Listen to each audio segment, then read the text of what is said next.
नमस्कार.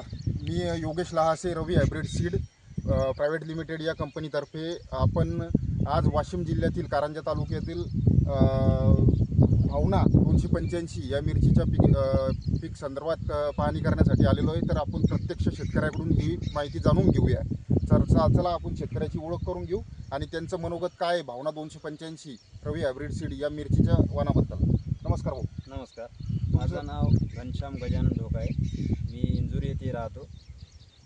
माझ्या शेतात आज 4,500 रोप हे रवी हायब्रिड सीड भावना 285चे आहे. सध्या माल एकदम सुपर आहे आणि मार्केटमध्ये त्याची डिमांड आहे.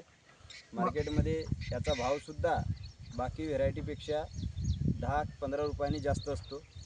त्यामुळे या मिरचीला लावण्याकरता कुठलीही हरकत नाही. कुठलाही रोग किंवा जास्त बिमारी या व्हेरायटीला नाही आहे. त्यामुळे माझं मनोगत या व्हेरायटीबद्दल एकदम चांगलं आहे आणि पुढच्या वर्षी माझं समजा हेच रोग आणखी वाढणार आहे.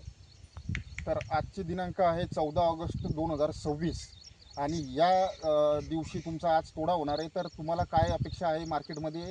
या वाणाला भाव किती शिल्लक मिळू शकतो बाकीच्या वाणापेक्षा? या वाणाला बाकीच्या व्हेरायटीपेक्षा 15 ते 20 रुपयांनी जास्त असतो. 15 ते 20 रुपयांनी. आणि मार्केटमध्ये गेल्यानंतर व्यापारी लवकर उचलतात काय? लवकर उचलतात. याला सगळ्यात जास्त डिमांड आहे. बरं. तर आणि तोडण्यासाठी वगैरे या मिरचीचं काय व्यवस्थापन किंवा काय मजुरांचं काय पडतं?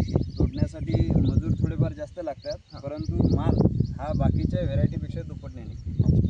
धन्यवाद.